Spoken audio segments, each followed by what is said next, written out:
Bom, pessoal, dando início ao nosso podcast Fato e Direito, né? Vamos trazer a discussão do assédio no trabalho.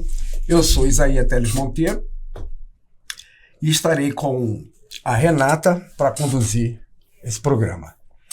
Para falar sobre o tema, convidamos o advogado, né, trabalhista do escritório Marques e Cunha, Dr. Bruno Carlos Siqueira, e o jornalista Aquiles Pantazopoulos. Isso. Né, que ao longo de mais de 40 anos de profissão sofreu vários tipos de assédio, né, nos diversos ambientes de trabalho, né, correto? Bem-vindo ao podcast, né? Seja muito bem-vindo, né? É uma realização, né, dos estudantes aqui do Uniprocessos. E para começar o nosso bate-papo, eu já começo com uma pergunta para o advogado especialista sobre o tema, né?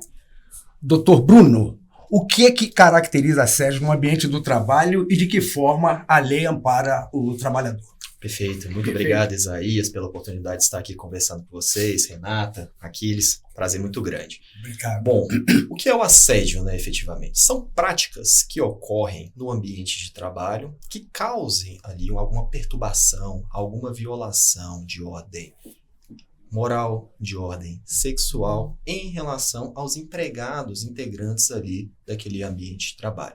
E são repercussões realmente muito graves quando nós estamos diante de um assédio, né? O episódio de assédio ele tem que ser tratado com muita seriedade por parte das empresas, principalmente de forma preventiva, com o intuito de evitar que esse tipo de situação, que esse tipo de prática ocorra dentro do ambiente de trabalho. Os empregados que se veem diante dessa situação e sofrem o assédio, seja ele nas suas mais diversas espécies, podem se socorrer da Justiça do Trabalho, com o intuito de reivindicar direitos decorrentes deste episódio. Podem pleitear, por exemplo, uma rescisão indireta do contrato de trabalho. O assédio é uma falta grave cometida pelo empregador, e isso resulta na rescisão indireta do contrato de trabalho. Pode também ele, em alguns casos, Aquiles, pedir uma indenização por danos morais.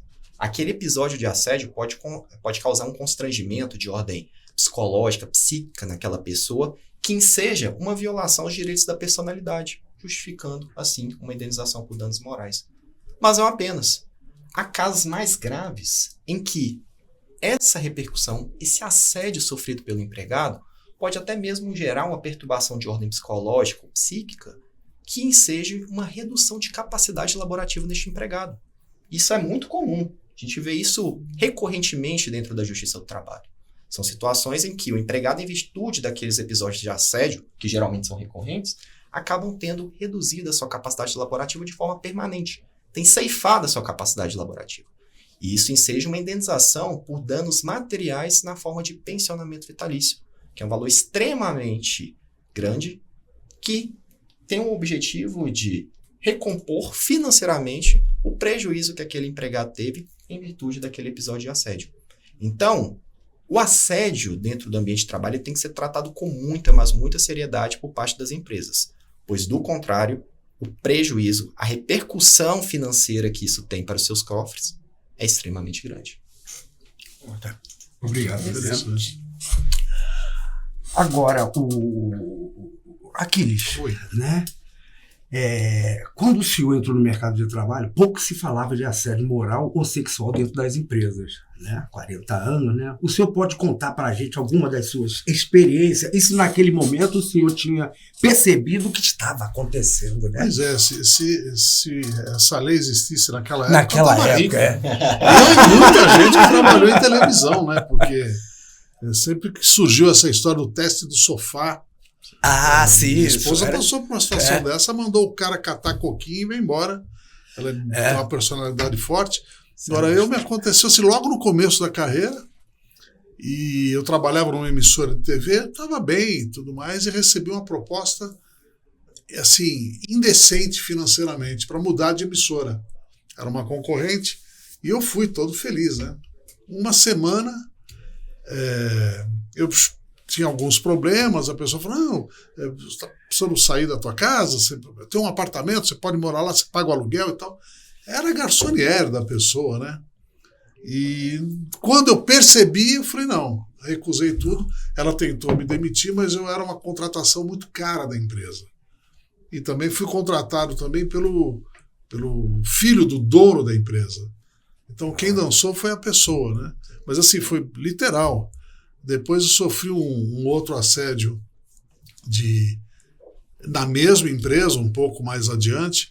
A pessoa começou a me tirar da pauta. Quando o repórter é retirado da pauta, tem alguma coisa errada, você vai ser demitido, você some do ar, né, da telinha. E eu lembro que eu falei, pô, mas tudo que eu queria era sair, né? Aí a pessoa virou e falou, eu também queria que você saísse e tal. E eu falei, nossa senhora.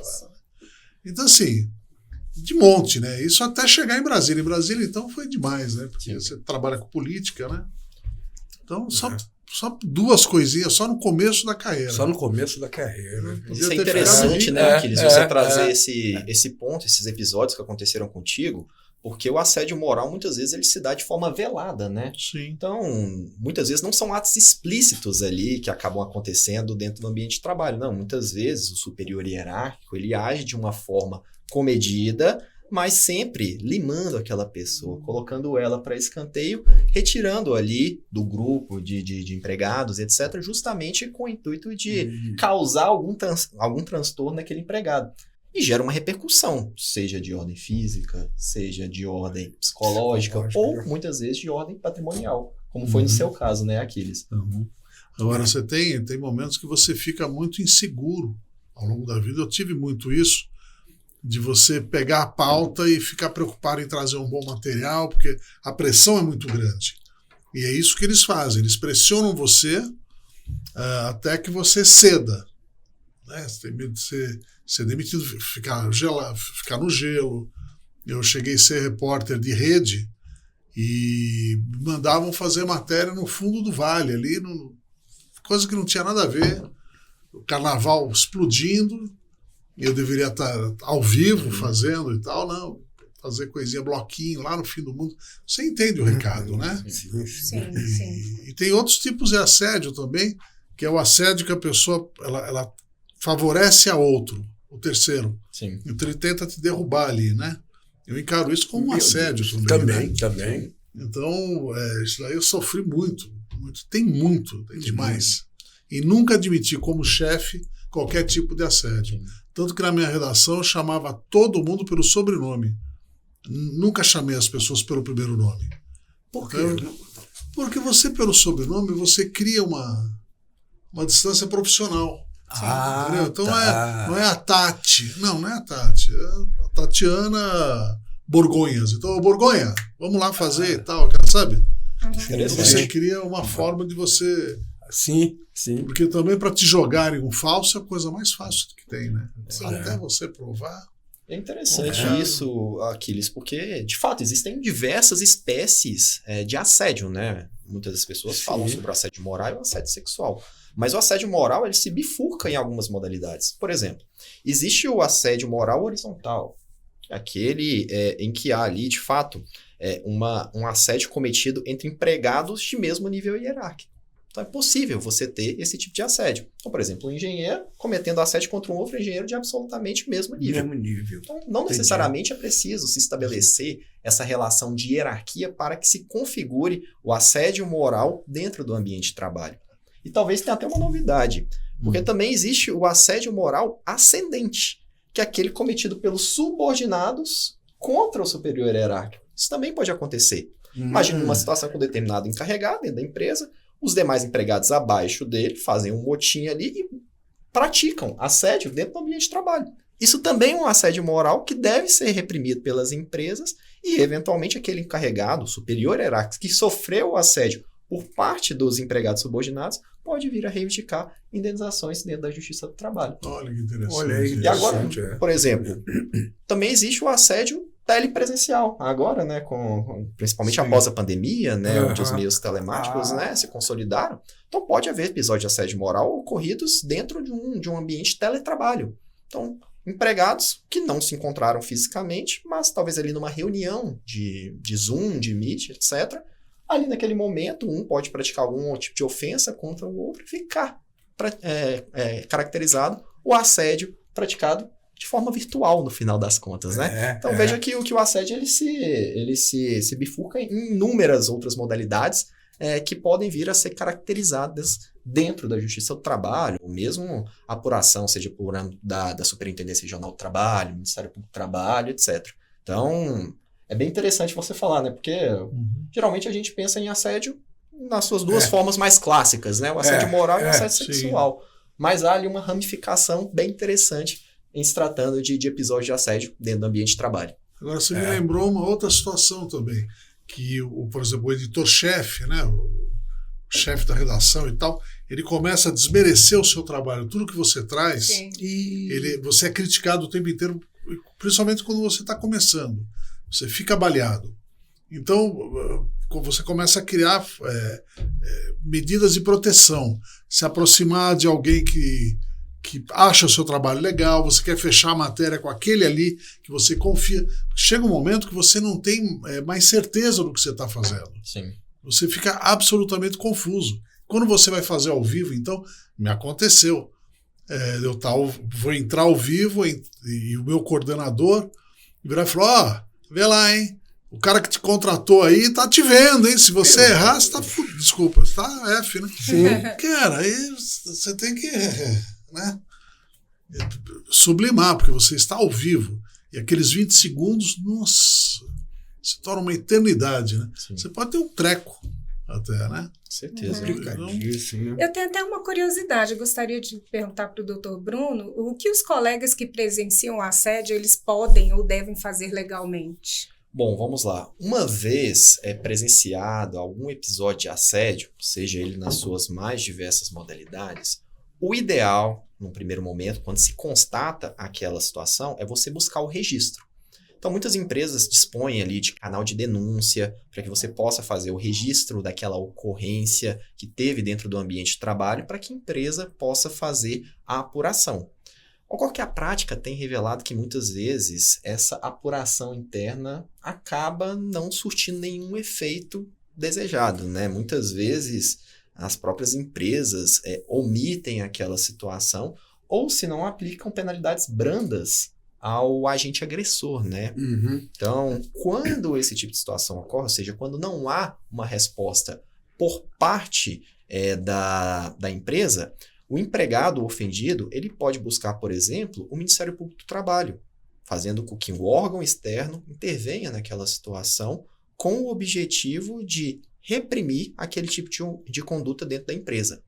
Ou mais, o empregado ele também pode, desde já, buscar a Justiça do Trabalho, reivindicando indenizações decorrentes daquele episódio. Mas não precisa de prova nessa, não? Como é que é a prova nessa Muito questão? interessante esse comentário, porque como eu estava falando há pouco com o Aquiles, muitas vezes o assédio moral ele é velado, não é mesmo, Aquiles? Como você comprova, então, o assédio moral? Neste caso, é muito importante a prova oral. Testemunhas que efetivamente presenciam aquele fato, ou, se não, você buscar documentar aquela situação de alguma forma. Muitas vezes, por exemplo, se você sabe que uma determinada conversa, aquilo ali pode desbordar para alguma coisa, o empregado pode, por exemplo, gravar aquela situação. Ele coloca o celular dentro do bolso dele e grava aquela situação. Essa prova é plenamente válida dentro da Justiça do Trabalho. Então, o empregado que passa por esse tipo de situação, ele tem que ficar atento, buscando se documentar para que, dentro da Justiça do Trabalho, ele consiga, seja por meio da prova oral, seja por meio da prova documental, comprovar aqueles episódios de assédio ou mesmo aquele único episódio de assédio que houve.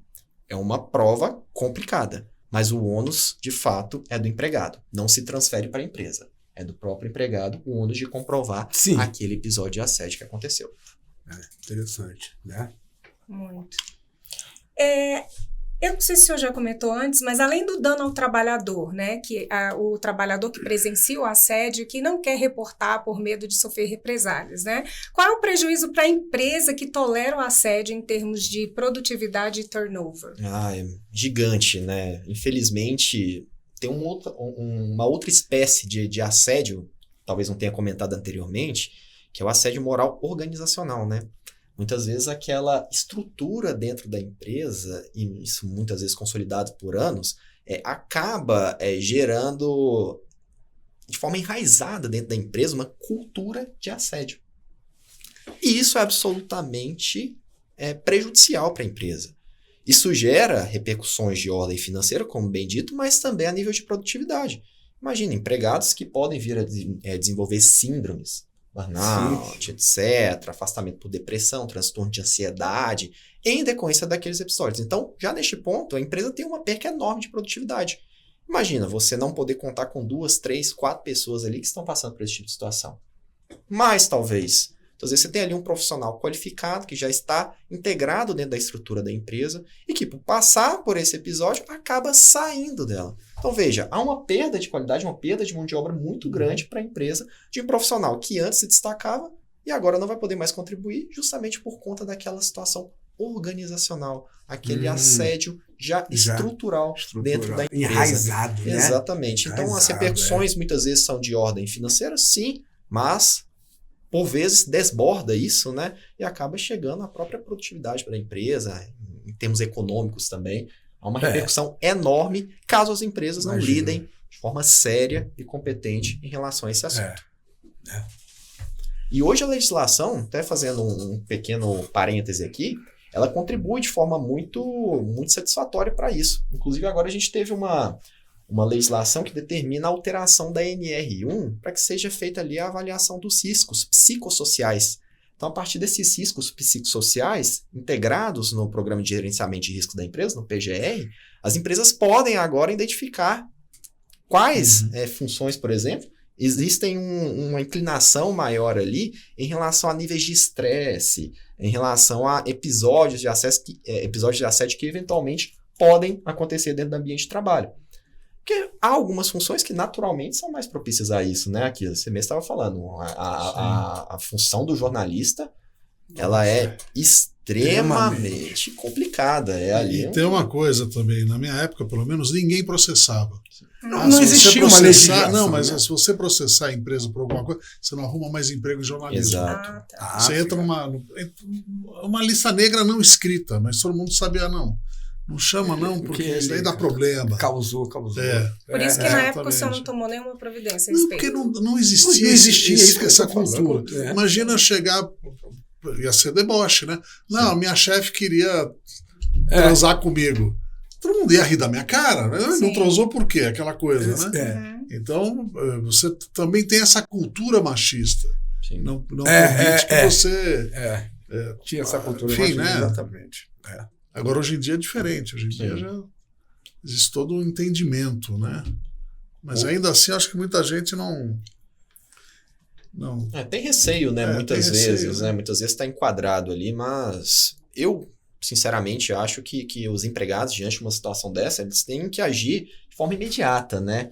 Porque, senão, aquele cenário ele somente vai piorar ao longo do tempo. Mas não é conscientizado, né? Os funcionários hoje vão ter medo de perder o emprego, eu não vou, né? Denunciar nada, exato, né? Mas essa é uma obrigação da empresa. Ela tem que conscientizar absolutamente todos os empregados do que é assédio moral, o que é o assédio sexual. Ponto interessante, inclusive, a nível de legislação, hoje, dentro da CIPA, precisa haver ali treinamentos e ensinamentos acerca do que é o assédio sexual. Então, muitas vezes, principalmente lá naquela época, década de 80, década de 70, às vezes era uma coisa enraizada ali dentro da empresa. Hoje não. Hoje a própria CIPA ali constituída tem a obrigação, por força da legislação, de prestar esclarecimento sobre o que é o assédio sexual dentro do ambiente de trabalho e conscientizar todos os empregados acerca do que pode vir a ser caracterizado. Antigamente também tratavam isso com normalidade, né? Faziam um comentário ali para alguma colega de trabalho, alguma coisa nesse sentido. Hoje não. Tem que ser esclarecido o que é o assédio. E ele se dá muitas vezes não apenas por palavras, mas muitas vezes por gestos, comentários, muitas vezes não direcionado para aquela pessoa, mas para terceiros, ofensivas. Então, é preciso ficar atento em relação a esse ponto, e as empresas têm o dever de esclarecer o que é esse assédio cometido no âmbito da empresa, justamente para que o empregado, diante daquela situação, ou a empregada, né, se veja vítima daquela situação, né, e busque, a partir dessa informação, informar a empresa o episódio de assédio que aconteceu, ou se não for resolvido internamente, né, seja para o Ministério do Trabalho, ou mesmo na Justiça do Trabalho, reivindicando indenizações decorrentes daquele episódio.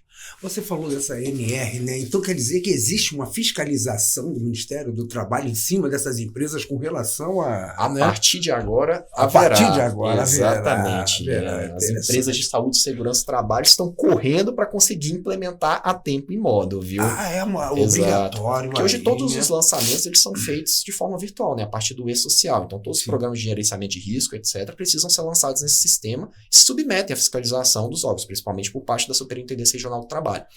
Então, se as empresas não se adequarem a esse procedimento, correm o risco de virem a ser fiscalizadas por não estarem implementando ali a avaliação de riscos psicossociais dentro do ambiente de trabalho. E isso gerar penalidades, autos de infração e tudo mais, sem prejuízo também de, eventualmente, até ações civis públicas, né, por parte do Ministério Público do Trabalho, reivindicando dano moral coletivo, né, que também é uma possibilidade. Tem essa questão do dano moral coletivo, né? Pois é, rapaz, interessante, né? Eu acho que fazendo um comparativo entre as relações trabalhistas de 2 décadas, né, como o senhor Aquiles mencionou os casos que ele sofreu de assédio no trabalho, né, no início da carreira dele. E hoje em dia, doutor Bruno, o senhor considera que houve uma mudança benéfica à vítima no sentido da segurança jurídica? Com certeza, principalmente a nível de esclarecimento, né? Hoje nós temos no judiciário um número muito mais expressivo de ações ligadas a episódios de assédio cometido no ambiente de trabalho do que nós tínhamos anteriormente. Então, eu interpreto esse dado com uma conscientização por parte dos empregados, né? Talvez essa consciência não havia se despertado lá na década de 80, década de 90, e que hoje já se despertou e se reflete em números, pelo volume de ações trabalhistas que discutem essa temática. Então, sem sombra de dúvidas, eu acho que há hoje um nível de esclarecimento muito maior das pessoas sobre o que é o assédio e sobre as suas formas de cometimento e principalmente identificação para que possa reivindicar a tempo e modo indenizações decorrentes daquele evento que ocorreu no âmbito interno. Infelizmente, muitas vezes não resolvidas pela empresa internamente, o que deveria ser resolvido, né? Muitas empresas nem sequer têm canais de denúncia estabelecidos, né? Dirá, por exemplo, a inclusão dentro do PGR da adequação da avaliação de riscos psicossociais conforme determina a NR1. Então, de fato, embora a gente tenha caminhado bastante para melhorar essa situação a nível de conscientização, ainda temos um caminho muito longo para percorrer, visando justamente melhorar as nossas relações sociais e relações trabalhistas para evitar que esse tipo de situação, que esse tipo de assédio ocorra dentro do ambiente de trabalho. Posso fazer uma pergunta? Uma curiosidade. E quando é o contrário, como é que a gente pode provar que aquela acusação de assédio é mentirosa? Eu vou te dar um exemplo. Eu fui gerente numa área de comunicação e tal, e chegou para mim um funcionário, 1,90 m de altura, barbudão, falou: chefe, seguinte, o coletivo de mulheres e não sei o que e tal me acusou de assédio sexual. Eu falei: nossa, mas fica tranquilo que já convoquei meu marido para vir aqui para falar. Então, seu marido? Eu falei: eu sou gay. Eu falei: sim, tá tudo bem. Eu falei: agora eu estou te avisando para você nunca receber ninguém sozinho na sua sala. Que é o que está acontecendo. Estão usando a lei para politicamente. Como é que a gente pode se proteger disso também? Internamente, esse empregado que se viu diante dessa situação, ele também pode fazer o registro de uma denúncia interna para que seja apurado o fato falso, né? O assédio, ele é um assunto muito grave. Então, quando uma pessoa relata ter sofrido algum tipo de situação, isso deve ser investigado no âmbito interno da empresa.